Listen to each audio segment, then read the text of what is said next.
இந்த தேர்தல் என்பது 18வது மக்களவை தேர்தல், முக்கியமான தேர்தல், பாசிச சக்திகளை அகற்றுவதற்கான தேர்தல், யார் ஆளக்கூடாது என்பதற்கான தேர்தல், உண்மைக்கு புறம்பாக போலி வாக்குறுதிகளை கொடுத்து மக்களை ஏமாற்றும் கட்சிகளை அடையாளப்படுத்தக்கூடிய தேர்தல்.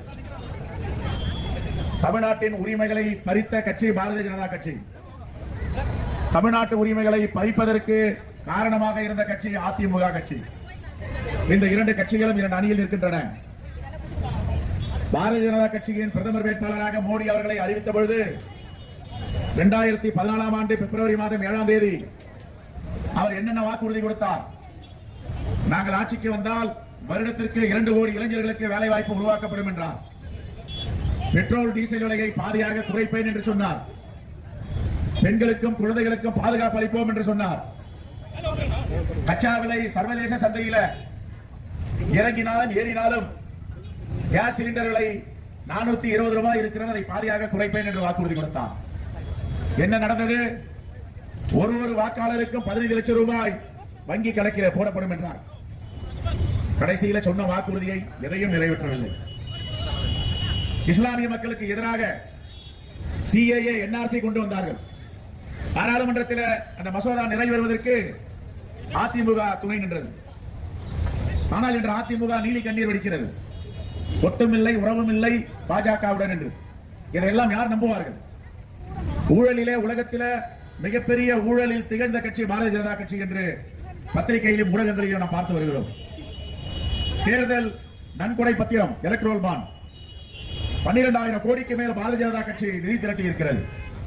எப்படி இந்த நிதி வந்தது? அமலாக்கத்துறை, CBI, இன்கம் டாக்ஸ், இந்த துறைகள் எல்லாம் சோதனை என்ற அடிப்படையில் ரைடு போவாங்க. காலையில ரைடு போனாங்கல்ல, மாலையில பாஜகவுடைய வங்கி கணக்குக்கு பணம் வந்துடும். அந்த பணம் தான் 12,000 கோடி. அதைத்தான் உச்ச நீதிமன்றம் கேட்டது. இந்த பணம் எல்லாம் உங்களுக்கு எங்கிருந்து வந்தது? எப்படி வந்தது? யாரால் கொடுக்கப்பட்டது? எதற்காக கொடுக்கப்பட்டது? பாரத ஸ்டேட் வங்கி உடையிலே யார் யாரெல்லாம் இந்த பத்திரத்தை வாங்கி இருக்கிறார்களோ அந்த நிறுவனங்களின் பெயர்களையும் எந்த கட்சிக்கு சென்றது என்ற விவரங்களையும் தேசிய தேர்தல் ஆணையத்திடம் வழங்க வேண்டும் என்று ஆணையிட்டது. ஆனால் எவ்வளவு பெரிய டிராமா செய்தார்கள்! பாரத ஸ்டேட் வங்கி ஜூன் பிறகு நான் அளிக்கிறேன் என்றது. ஜூன் மாதம் என்றால் மே மாதத்திலே தேர்தல் முடிய போகிறது. ஆனால் உச்சநீதிமன்றம் ஒத்துக்கொள்ளவில்லை. நேரம் வழங்க முடியாது, கால அவகாசத்திற்கு வாய்ப்பில்லை, உடனே நீங்கள் கேட்ட விவரங்களை இந்திய தேர்தல் ஆணையத்திடம் வழங்குங்கள் என்று சொன்னது.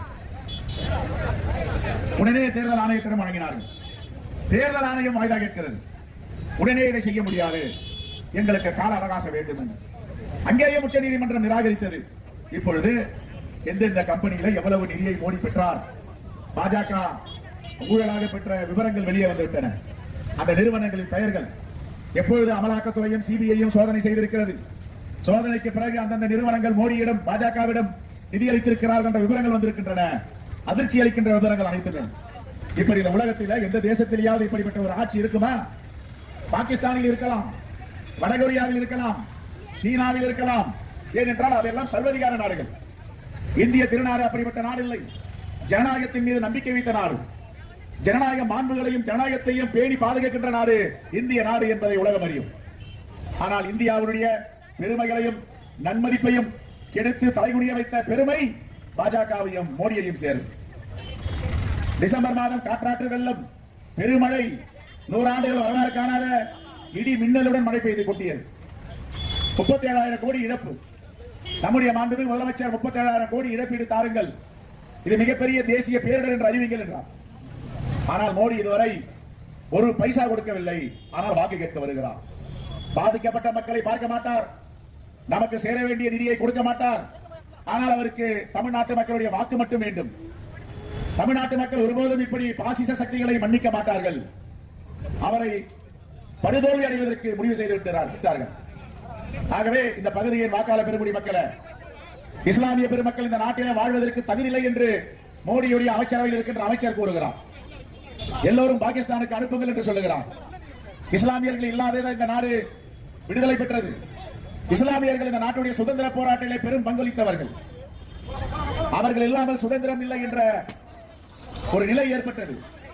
பாகிஸ்தான் பிரிந்த போது கூட இந்தியாவின் இஸ்லாமியர்கள் நாங்கள் இந்தியாவோடு இருப்போம், இந்தியா எங்களுடைய நாடு, இந்தியாவிலே எங்களுடைய ஆன்மாக்கள் இருக்கின்றன என்று இந்தியாவில் இருந்து போகாமல் இந்திய திருநாட்டை பேணி பாதுகாத்தவர்கள் இஸ்லாமிய மக்கள். இப்படிப்பட்ட சுதந்திர போராட்ட தியாகிகள் இந்த நாட்டை உருவாக்கிய இஸ்லாமியர்களை மாற்றாமாய் மனப்போக்குடன் மூடி நடத்துகிறார். இதையெல்லாம் எப்படி இந்துக்கள் ஏற்றுக்கொள்வார்கள்? இந்துக்களும் இஸ்லாமியர்களும் பார்சிகளும் புத்தர்களும் சீக்கியர்களும் ஒற்றுமையாக வாழ்கின்ற நாடு இந்திய திருநாடு.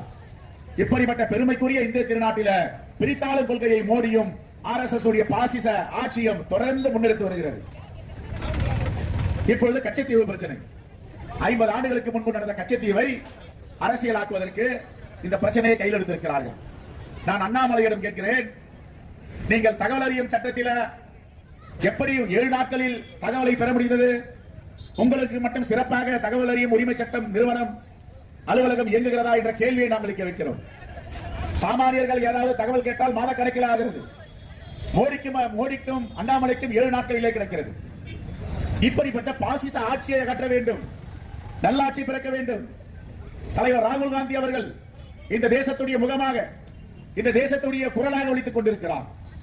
இந்திய தேசிய ஒற்றுமை பயணம் கன்னியாகுமரியிலிருந்து காஷ்மீர் வரை காலால் நடந்தார். அண்ணாமலை போன்று பாஜக தலைவர்கள் போன்று ரதத்தில் போகவில்லை, விலை உயர்ந்த காரில் போகவில்லை. இப்பொழுது மணிப்பூரில் இருந்து மும்பை வரைக்கும் நியாய யாத்திரையை மேற்கொண்டார். யாருக்காக? இந்த தேசத்து மக்களுக்காக. இந்த தேச மக்கள் ஒற்றுமையோடு இருக்க வேண்டும் என்று அன்பை விதைக்கிறார், அன்பால் ஆட்கொள்கிறார். ஆனால் மோடி வெறுப்பை விதைக்கிறார், இந்த நாட்டை சிதைக்க முயற்சிக்கிறார், அரசியலமைப்பு சட்டத்தை நசுக்க வேண்டும் என்று நினைக்கிறார். இப்படிப்பட்ட பாஜகவிற்கும், பாஜக செய்த துரோகங்களுக்கெல்லாம் துணை போன அதிமுகவிற்கும் இந்த தேர்தலில் தமிழ்நாட்டு மக்கள் மிகப்பெரிய படிப்பினையை கொடுக்க இருக்கிறார்கள். நாங்கள் யாருக்கும் ஏமாற மாட்டோம். இந்திய தேசம் எழ வேண்டும், இந்தியா கூட்டணி வெற்றி பெற வேண்டும். எங்களுடைய வாக்குகள் எல்லாம் இந்தியா கூட்டணிக்கு.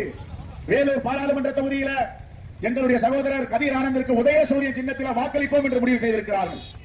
என் அருமை பெரியவர்களே, தாய்மார்களே, மோடி என்ற பாசிச ஆட்சியை அகற்ற வேண்டும். அதற்கு துணையாக இருக்கின்ற எடப்பாடியை அடையாளம் காண வேண்டும். ஒரு வாக்குறுதியை கூட நிறைவேற்றாத மோடி தமிழ்நாட்டுக்கு வந்து வாக்கு கேட்கிறார்.